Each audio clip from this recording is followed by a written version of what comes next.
அனைவருக்கும் வணக்கம். ரிஷபராசிக்காரர்களுக்கு குருவின் அதிசார பயிற்சி காரணமாக காத்திருக்கும் அதிர்ச்சி என்று சொல்லக்கூடிய வகையில் ரிஷபராசிக்காரர்களுக்கு எந்தெந்த நிகழ்வுகள் அமைந்துள்ளன, நடக்க இருப்பதை யாராலும் தடுக்க முடியாது என்று சொல்லக்கூடிய வகையில் எந்தெந்த நிகழ்வுகள் உறுதியாகவே ரிஷபராசிக்காரர்களுக்கு அமைகிறது என்பதை ஆராய்ந்து பார்க்கும் போது, ரிஷபராசிக்காரர்களை பொறுத்தவரைக்கும் தனது பார்வையில் பகை கிரகமாக ராசியின் அதிபதியான சுக்கிரனை பார்க்கிறாருங்க குரு.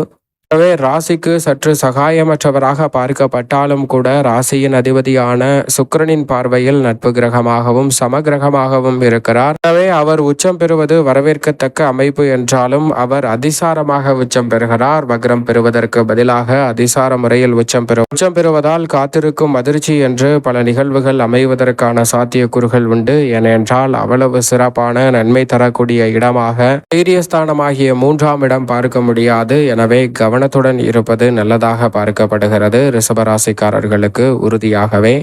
பொதுவாக குரு பகவானை பொறுத்த வரைக்கும் நேர்கதியில் வலம் வரும்போது நிறைந்த நன்மையும் முன்னேற்றத்தையும் அள்ளி கொடுக்கக்கூடிய அற்புதமான வாய்ப்பை ஏற்படுத்தக்கூடிய கிரகமாக பார்க்கப்படுகிறாருங்க. அப்படிப்பட்ட குரு பகவான் முழு சுபகிரகமாக இருக்கிறார். பாவ கிரக சேர்க்கையால் பூவுடன் சேர்ந்த நாரும் மணக்கும் என்று சொல்வது போல் பாவ கிரகத்தையும் தோஷமற்றதாக மாற்றி நன்மை நிறைந்த வாய்ப்புகளை அள்ளி கொடுக்கக்கூடிய ஆற்றல் பெற்றவராக இருப்பவர்தான் குரு பகவான். அவர் 12 ஆண்டுகளுக்கு பிறகு குரு அதிசார பயிற்சியாக தனது சொந்த நட்சத்திரத்தில் வலம் வந்த சூழலில் தனது சொந்த நட்சத்திரத்திலே உச்ச வீட்டில் அமருகிறார். இதன் காரணமாக காத்திருக்கும் அதிர்ச்சி என்று சொல்லக்கூடிய வகையில் எந்தெந்த நிகழ்வுகள் அமைந்துள்ளன என்பதை ஆராய்ந்து பார்க்கும் போது, பொதுவாகவே குரு பகவான் ஒரு ராசியில் சுமார் 1 ஆண்டு காலம் சஞ்சரிப்பார். ஆனால் இந்த வேளையில் 12 ஆண்டுகளுக்கு பிறகு 1 ஆண்டு முழுமையாக நிவர்த்தி செய்யாமல் அதிசார பயிற்சியாக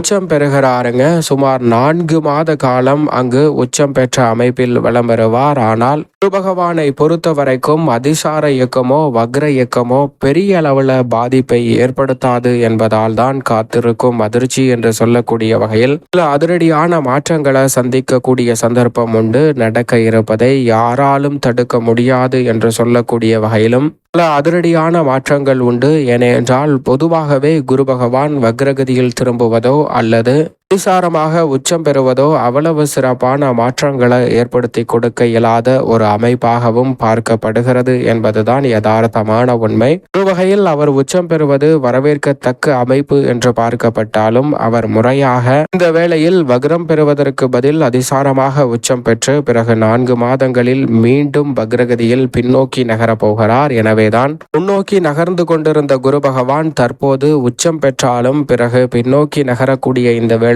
காத்திருக்கும் அதிர்ச்சி என்று சொல்லக்கூடிய வகையில் சில எதிர்பாராத நிகழ்வுகள் அமைவதற்கான சாத்தியக்கூறுகள் உண்டு. அதே வேளையில் காத்திருக்கும் மகிழ்ச்சியாகவும் சற்று விழிப்புணர்வுடன் இருந்தால் இந்த நிகழ்வுகள் அனைத்தையும் காத்திருக்கும் மகிழ்ச்சியாகவும் மாற்றிக்கொள்ளக்கூடிய நல்ல வாய்ப்பும் சந்தர்ப்பமும் உறுதியாக உங்களுக்கு கிடைக்கும் என்பதுதான் யதார்த்தமான உண்மை. ஏனென்றால் பொதுவாகவே குரு பகவானை அதிசார இயக்கமோ வக்ர இயக்கமோ பெரிய அளவுல பாதிக்காது என்றாலும் கூட அவர் வலுவிழக்கும் தருணமாக தான் பார்க்கப்படுகிறது. எனவே இந்த வேளையில் பலம் பொருந்தினாலும் கூட சற்று கூடுதல் கவனத்துடனும் விழிப்புணர்வுடனும் செயல்பட்டாக வேண்டும். ஏனென்றால் அதிசாரமாக அவர் உச்சம் பெறுகிறார். பொதுவாக குரு பகவான் 2, 4, 5, 7, 9 மற்றும் 11 ஆகிய இடங்களில் வலம் வரும்போது அபரிவிதமான நன்மையையும் வளர்ச்சியையும் அள்ளி கொடுப்பார். ஆனால் இந்த வேளையில் அதிசாரமாக அந்த இடங்களில் அமருவதால் சற்று கவனம் நிச்சயமாக தேவைப்படுகிறது. ஒரு வகையில் நிறைந்த நன்மை கிடைத்தாலும் கூட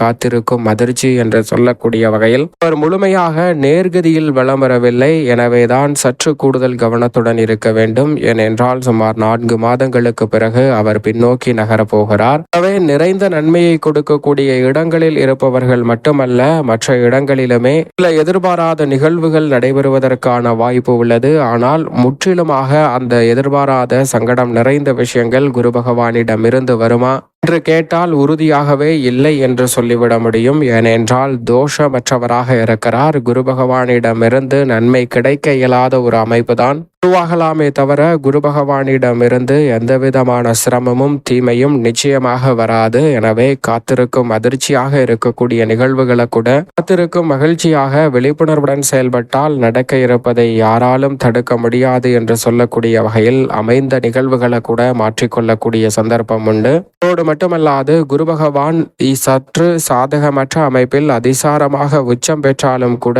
குரு பார்க்கின் கோடி நன்மை என்று சொல்லக்கூடிய வகையில் மிக சிறப்பான நல்ல வாய்ப்புகளும் சந்தர்ப்பங்களும் உண்டு. ஏனென்றால் குரு பகவான் தனது பார்வையை பல்வேறு இடங்களில் வலுப்படுத்துகிறார். தனது சொந்த ராசியையும் வலுவாக பார்க்கிறாருங்க. எனவே குரு பகவானின் பார்வை காரணமாக பல நன்மை நிறைந்த வாய்ப்புகளும் சந்தர்ப்பங்களும் இந்த வேளையில் அபரிவிதமாக உங்களை தேடி வருகிறது. அப்படி வருவதோடு மட்டுமல்லாது பல சுப காரியங்களை மிகவும் சிறப்பாக மாற்றி கொடுப்பதோடு மட்டுமல்லாது பெரிய அளவில் தைரியமும் தன்னம்பிக்கையும் அதிகரிக்கக்கூடிய நல்ல வாய்ப்பையும் காத்திருக்கும். அதிர்ச்சியாக சில எதிர்பாராத சங்கடம் நிறைந்த நிகழ்வுகள் ஏற்பட்டாலும் கூட அவற்றை முன்னேற்றம் நிறைந்தவையாகவும் மகிழ்ச்சி நிறைந்தவையாகவும் மாற்றிக்கொள்ளக்கூடிய சந்தர்ப்பம் அனுபவபூர்வமாக கிடைக்கக்கூடிய வாய்ப்பும் சந்தர்ப்பமும் வலுவாக இந்த வேளையில் குரு பகவான் 12 ஆண்டுகளுக்கு பிறகு அதிசாரமாக உச்சம் பெறக்கூடிய இந்த வேளையில் உறுதியாகவே அபரிவிதமாக மாற்றி கொடுக்க போகிறாருங்க. எனவே இந்த தருணத்தை சரியாக பயன்படுத்திக் கொள்ளுங்கள். நீங்கள் எதிர்பார்ப்பதை காட்டிலும்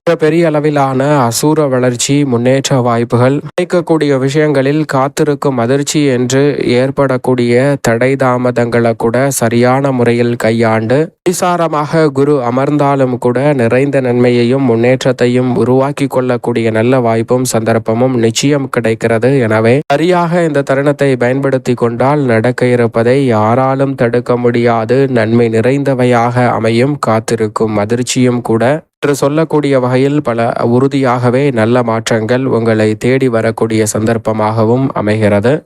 ரிஷபராசிக்காரர்களுக்கு அஷ்டமாதிபதியாகவும் லாபாதிபதியாகவும் இருக்கிறார். அஷ்டமாதிபதி உச்சம் பெறுவது வரவேற்கத்தக்க அமைப்பாக பார்க்க முடியாது. அது மட்டுமல்லாது நவகிரகங்களிலே அதீதமான மாற்றத்தை ஏற்படுத்தி கொடுத்தாலும் தைரியஸ்தானமாகிய 3ஆம் இடத்தில் குரு பகவான் வலம் வருவது நிறைந்த நன்மையை கிடைக்கக்கூடிய ஒரு அமைப்பாக உறுதியாக பார்க்க முடியாது என்பதால் இந்த வேளையில் சற்று கூடுதல் கவனத்துடனும் விழிப்புணர்வுடனும் செயல்படுவது நல்லதாக பார்க்கப்படுகிறது. எனவே நினைப்பதை காட்டிலும் சற்று கூடுதல் கவனத்துடனும் விழிப்புணர்வுடனும் செயல்பட்டால் பல சிரமங்களை தவிர்த்து நன்மையையும் முன்னேற்றத்தையும் நிறைவாக பெற்றுக்கொள்ளக்கூடிய சந்தர்ப்பம் உறுதியாகவே ரிஷபராசிக்காரர்களாகிய உங்களை தேடி வருகிறது என்பதை தெளிவாகவும் துல்லியமாகவும் திட்டவட்டமாகவும் உறுதிப்படுத்தி கொடுக்கிறாருங்க குரு பகவான். அதே சமயம் காத்திருக்கும் அதிர்ச்சி என்று சொல்லக்கூடிய வகையில் தைரியஸ்தானத்தில் நுழைந்திருப்பதால் எந்த ஒரு காரியத்தை கையில் எடுத்தாலும் வெற்றி கிடைக்கும் என்றாலும் கூட அதில் அலைச்சலும் சிரமமும் மற்ற ராசிக்காரர்களை காட்டிலும் இந்த வேளையில் அதீதமாக ரிஷபராசிக்காரர்கள் சந்திப்பதற்கான சூழல் உண்டு என்பதை வெற்றிக்கு உரித்தான 3ஆம் இடத்தில் பகவான் வலம் வந்தாலும் உறுதிப்படுத்துகிறார். அது மட்டுமல்லாது பெரும்பாலும் தனித்து வலம் வருகிறார். எனவே குரு பகவான் தனித்து இருப்பதும் சற்று சாதகமற்ற அமைப்பாக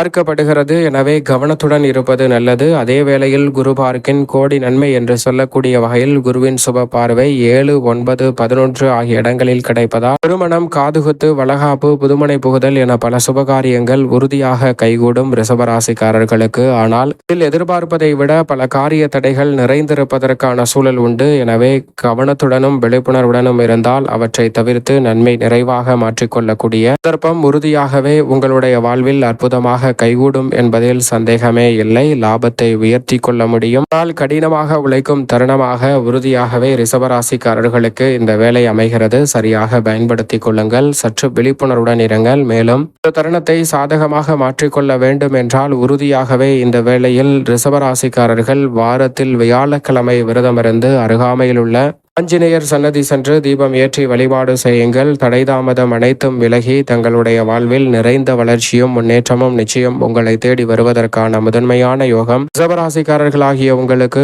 அற்புதமாக கைகூடும்.